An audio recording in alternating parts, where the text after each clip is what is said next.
जय हिंद साथियों, स्वागत है आपका self study classes with Sumit Jain YouTube channel में। दोस्तों आज का वीडियो स्टार्ट हो चुका है और आज हम हिंदी में पढ़ने वाले हैं प्रयोगवाद की महत्वपूर्ण रचनाएं। ठीक है, इसके पहले हमने प्रगतिवाद को भी पढ़ लिया, ठीक है, छायावाद को भी पढ़ लिया। अब दोस्तों हम प्रयोगवाद के बारे में पढ़ेंगे। जिन भी साथियों ने अभी तक चैनल को सब्सक्राइब नहीं किया है वो चैनल को सब्सक्राइब कर लेना। और ये अपना व्हाट्सअप नंबर है दोस्तों, व्हाट्सअप ग्रुप का 9098609291। तो आपको व्हाट्सअप ग्रुप से अवश्य जुड़ना है, वीडियो को लाइक और शेयर जरूर करना है। ठीक है, और जो भी साथी चैनल के ज्वाइंट मेंबर बन सकते हैं वो ज्वाइंट मेंबर आपको जरूर बनना है। ठीक है, स्टार्ट करेंगे आज का ये वीडियो। सबसे पहला जो आपका जो रचना है दोस्तों, प्रश्न है वो है मैं वक्त के हूँ सामने कि रचनाकार कौन है। 2 सेकंड आपको दिए जाएंगे, आपको उत्तर बताना है। मैं वक्त के हूँ सामने कि रचनाकार कौन है। गिरजा कुमार माथुर, भवानी प्रसाद मिश्र, शमशेर बहादुर या फिर अज्ञे। तो मैंने आपको कई बार याद करवाया हूं दोस्तों कि वक्त के सामने क्यों खड़े हो गिरजा, वक्त के सामने क्यों खड़े हो गिर जाओ भाई। तो किसकी हो जी? गिरजा, तो गिरजा कुमार माथुर की, यानी कि ये नंबर आपका बिल्कुल सही हो जाएगा।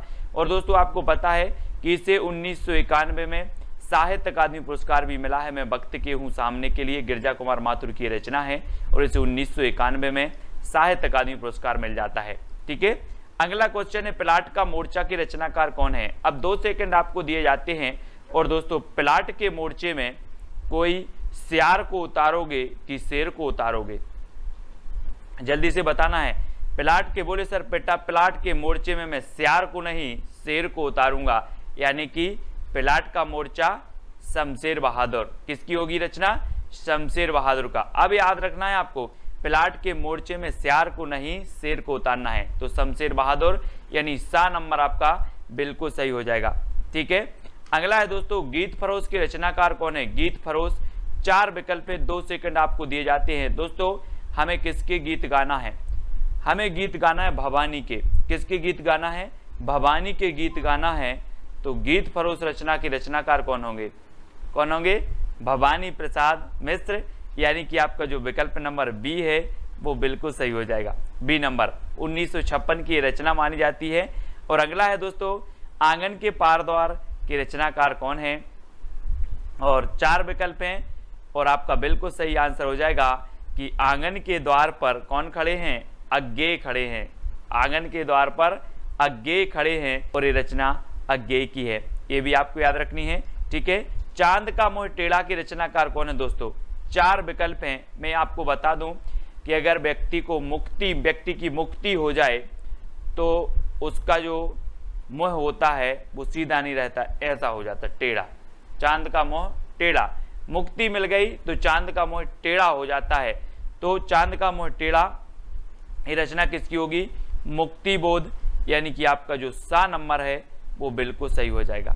ठीक है, अगला है ठंडा लोहा की रचनाकार कौन है। ठंडा लोहा, दोस्तों आपको पता है कि लोहा कितना भी गर्म हो, है ना, कितना भी गर्म हो धर्म के पास आते ही ठंडा हो जाता है ना। लोहा कितना भी गर्म हो धर्म के पास आते ही क्या हो जाता है? ठंडा हो जाता है लोहा। तो उत्तर आपका सही क्या होगा?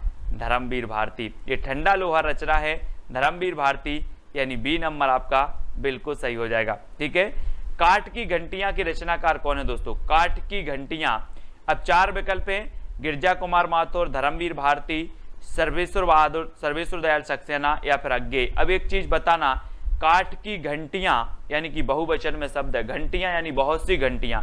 अब काठ की घंटियां हैं दोस्तों, तो इनका हमें क्या करना पड़ेगा? सर्वे करना पड़ेगा कि कितनी घंटियां हैं। सर्वे करोगे कि ऐसे ही बता दोगे कि 5 हैं कि 10 है?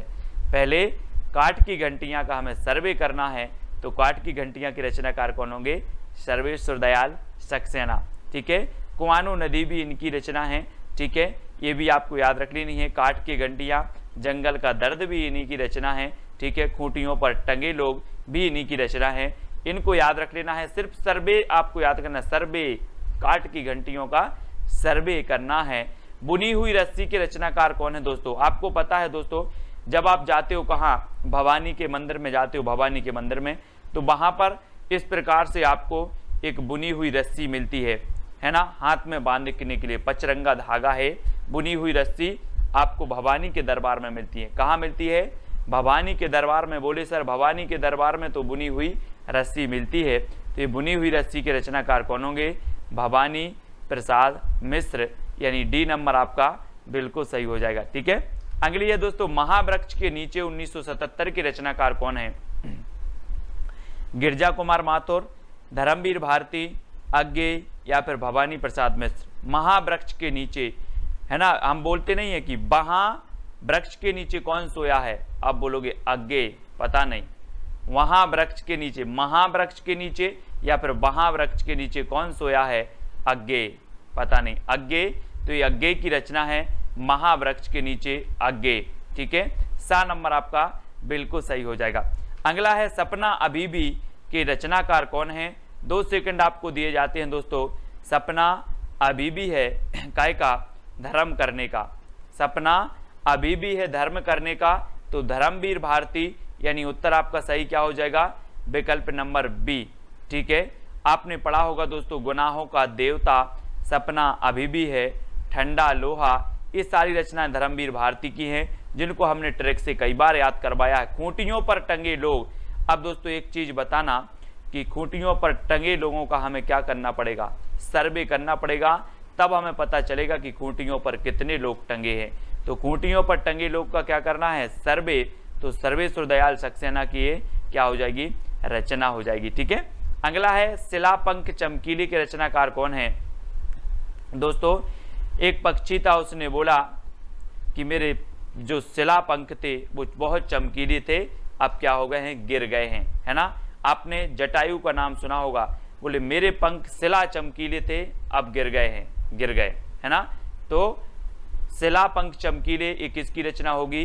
गिरजा कुमार माथुर। गिरजा कुमार माथुर, यानी कि ए नंबर आपका बिल्कुल सही हो जाएगा। ठीक है, अगला है, कामायनी एक पुनर्विचार की रचनाकार कौन है? दोस्तों आपको पता है कि कामायनी एक पुनर्विचार, और बहुत सारे लोग मुक्ति के लिए कहते हैं, मुक्ति मिल जाए भगवान, एक बार पुनर्विचार कर लो, है ना। कामायनी पुनर्विचार, कामायनी एक पुनर्विचार, काय के लिए?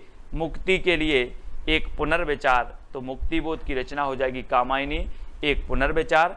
चांद का मोह टेढ़ा भी इन्हीं की रचना है, ये आपको याद रखनी है। अगला है दोस्तों, दोआब की रचनाकार कौन है? दोआब, 4 विकल्प हैं, और दोआब के जो रचनाकार होंगे वो कौन हो जाएंगे? वो हो जाएंगे शमशेर बहादुर। शमशेर बहादुर यानी सा नंबर, है ना। दोआब भी इन्हीं की रचना है, प्लाट का मोर्चा भी इन्हीं की रचना है, और शमशेर बहादुर को दोस्तों कवियों का कवि कहा जाता था। आपसे क्वेश्चन बनता है कवियों का कवि किसे कहा जाता था, तो आप बता देना शमशेर बहादुर को। ठीक है, खुशबू के शिलालेख के रचनाकार कौन है? दोस्तों खुशबू के शिलालेख, है ना, किसने देखे? भवानी ने देखे। खुशबू के शिलालेख भवानी ने देखे, तो खुशबू के शिलालेख के रचनाकार कौन होंगे? कौन हो जाएंगे? भवानी प्रसाद मिश्र। ठीक है, खुशबू के शिलालेख किसने देखे? भवानी ने, तो भवानी प्रसाद मिश्र खुशबू के शिलालेख। ठीक है, अगली रचना है दोस्तों, भग्नदूत के रचनाकार कौन है? भग्नदूत, अगर मैं आपसे पूछूं कि कितने दूत भग गए? भग्नदूत, भग्नदूत यानी कि भगन तो भग गए, दूत भग गए, है ना। तो कितने दूत भग गए? तो आप बोलोगे सर अज्ञेय, पता नहीं कितने दूत भग गए, है ना। तो ए, है ना, ये हो जाएगी अज्ञेय की रचना भग्नदूत। ठीक है, अगला है, भूरी भूरी खाक धूल की रचनाकार कौन है? दोस्तों आपको पता है कि जब व्यक्ति को मुक्ति मिल जाए तो उसकी ये जो भूरी भूरी भूरा भूरा शरीर है, ये सब खाक धूल में मिल जाता है। भूरा भूरा शरीर खाक धूल में मिल जाता है, जब मुक्ति मिल जाए तो ये भूरी भूरी खाक धूल रचना के रचनाकार कौन होंगे? कौन हो जाएंगे? मुक्ति, क्योंकि मुक्ति मिल जाए तो भूरी भूरी खाक धूल, है ना। अगला है दोस्तों, धूप के धान की रचनाकार कौन है? और धूप के धान आपको पता है दोस्तों, आप अगर गांव में रहते हैं तो धान अगर अच्छी बारिश हो जाए और मिट्टी बहुत ऐसी हो जाती, बहुत पानी हो जाता है मिट्टी में, तो धान गिर जाती है। धान क्या हो जाती है? गिर जाती है। तो धूप के धान, धान बोले सर गिर जाती है, तो गिरजा कुमार माथुर। गिरजा कुमार माथुर यानी कि ए नंबर आपका बिल्कुल सही होगा। ठीक है, अगला है, जंगल का दर्द की रचनाकार कौन है? अब दोस्तों एक बात बताना, जंगल में बहुत सारे पौधे हैं, और जंगल का दर्द आपको कैसे पता चलेगा? कैसे चलेगा? जब आप क्या करोगे? सर्वे करोगे। बोले सर जब हम सर्वे करने जाएंगे जंगल का दर्द क्या क्या है ना, तभी हमें जंगल का दर्द पता चलेगा। तो जंगल का दर्द की रचनाकार कौन है? सर्वेश्वर दयाल सक्सेना। और सा नंबर आपका बिल्कुल सही हो जाता है, सा नंबर है ना। जंगल का दर्द सर्वे करना है, जंगल के दर्द का क्या करना है? सर्वे। तो सर्वेश्वर दयाल सक्सेना। कितनी नाव में कितनी बार की रचनाकार कौन है दोस्तों? अब आप बोलोगे सर मैं कितनी नाव में कितनी बार बैठा, सब अज्ञेय है। क्या है? अज्ञेय। कितनी नाव में कितनी बार? अज्ञेय। तो अज्ञेय यानी कि दा नंबर आपका बिल्कुल सही होगा। ठीक है। अब दोस्तों आपको बताना है प्रयोगवाद के प्रवर्तक कौन माने जाते हैं, आपको बताना है। ये दोस्तों इसी रचना के लिए मिला है इनको ज्ञानपीठ पुरस्कार, कितनी नाव में कितनी बार के लिए, है ना। इसको याद रख लेना। और प्रयोगवाद के जो प्रवर्तक माने जाते हैं वो कौन माने जाते हैं, ये कमेंट में चैलेंज प्रश्न है, आपको लिखना है। गिरजा कुमार माथुर, धर्मवीर भारती, सर्वेश्वर दयाल सक्सेना या फिर अज्ञेय कौन माने जाते हैं, ये कमेंट में सभी लोग लिखेंगे। जितने लोग भी देख रहे हैं वीडियो को लाइक करें। और इसके पहले बहुत सारे वीडियो आपके डल चुके हैं दोस्तों, हिंदी साहित्य ट्रिकी वीडियो, मोस्ट इंपॉर्टेंट कई वीडियो डल चुके हैं। आप प्लेलिस्ट में जाके देखें हिंदी साहित्य ट्रिक्स, है ना, तो जरूर देखेंगे। और जो भी साथी अभी तक व्हाट्सएप ग्रुप से नहीं जुड़े हैं उनके लिए 9098609291 ये नंबर है दोस्तों, आप व्हाट्सएप ग्रुप से जुड़ जाएं। ठीक है। साथ ही Telegram group IAS study track. और दोस्तों वीडियो को लाइक और शेयर अवश्य करें। आज के वीडियो के लिए बस इतना ही। जय हिंद।